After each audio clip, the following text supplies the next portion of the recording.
Good. Welcome to Alexander Farms. This is a garden rose hydrangea farm in the Andes Mountains of Colombia. We're 2,800 meters high and have the weather to produce the best roses in the world. This is a brand new farm. It's a year and 4 months old. We've planted 6 hectares of garden roses here and are ecstatic about the quality we're producing. My name is Joey and I'm in charge of sales. And I'd like to welcome you to this world of great romance in garden roses. Well, this is where it all begins. This is block 11, where we test varieties from all over the world to find those that have a shape of fragrance and last 7 to 10 days. And it all starts over here. It's very difficult to find varieties that do well in a vase, that are garden varieties. And that's because the breeders have been motivated to produce varieties that are very hard, are very spiral shaped, have a great vase life, have a great shelf life, because that's what their customers have been asking for 20 years. As roses have gone more into supermarkets and further away from where they're being produced, they need to be hardier. They need to be straight, they need to be uniform. But garden roses were different. They don't need to go through, they need to go from your garden to your dining table. So they've been able to breed other things into these roses. They haven't forgotten about fragrance.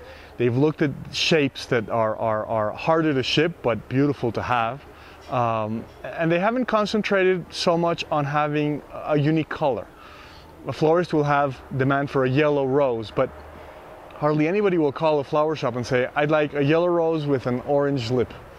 Or a yellow rose that has a peach interior.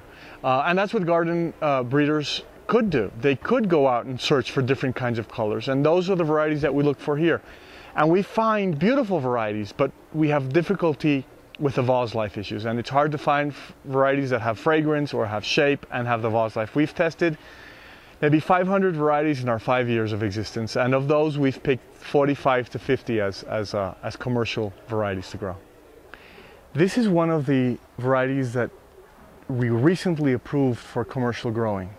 It's called Voyage, and it's an incredible rose. It has a huge head. It has a light, pure pink color. It comes with side shoots. It has a fragrance, and it has the old English garden look. It's going to be an important product for us, I'm sure, and it's really an innovation to the cut rose market. It's different from any other rose out there. It's just beautiful. We love it. We're very excited about introducing it. Garden roses have historically been very expensive and very delicate. And at Alexander Farms, we've tried to concentrate on producing varieties that aren't as delicate, and we sell them at not so much an expensive price. And we found that those two things have helped florists use these flowers in everyday vase work. And it gives them a great competitive advantage and differentiation from the supermarket next door. A dozen roses from a supermarket will not look like a dozen roses if they're garden roses. And florists are using them like they do a hydrangea or a gerbera. It's a delicate flower, but it gives them great texture and it gives them a great tool to have in their toolbox to have arrangements that look different from other florists and other supermarkets. And these garden roses have the vase life and are not so expensive, so you can actually do that with them.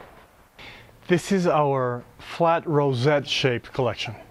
We've tried to introduce varieties into collections that have similar shapes, thinking that it gives better tools to a designer.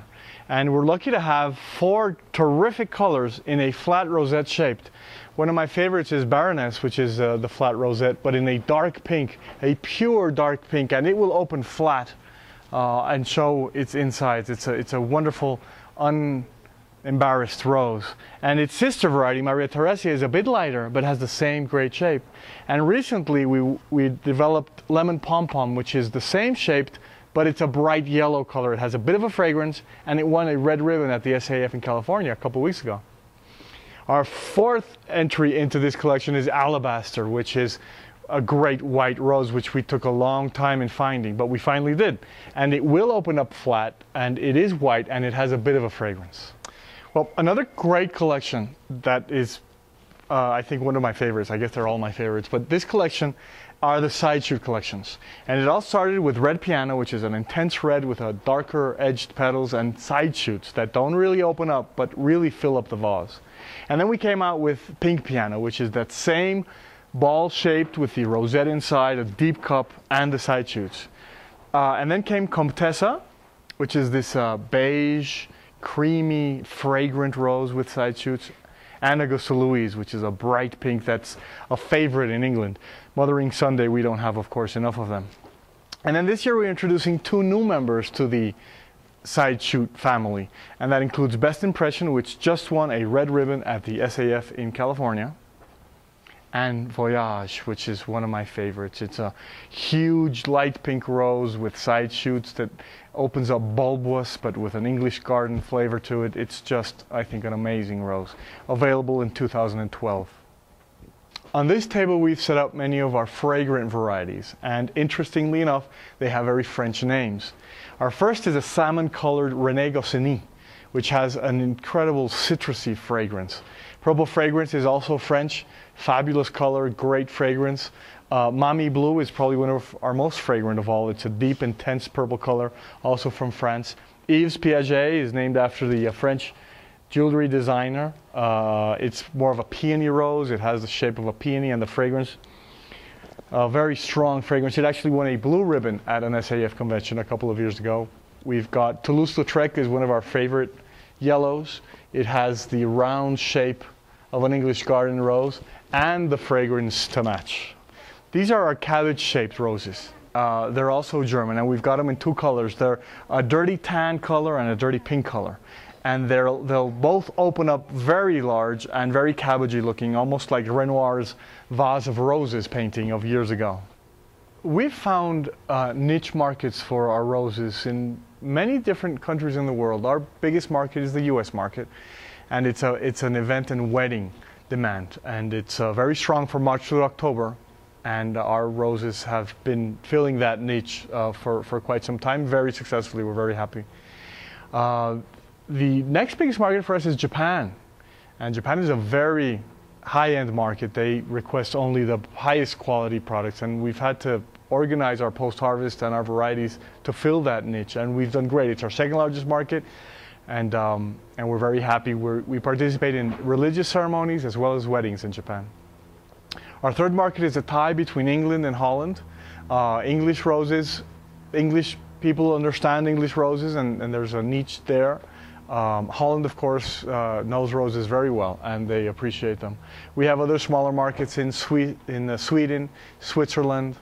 We export some to Hungary, Brussels, France, and in Germany it's a developing market for us. They have some of these roses are grown in the summer in the fields there, so they're used to the varieties, and in the winter we have a market for them, but not so much in the summer.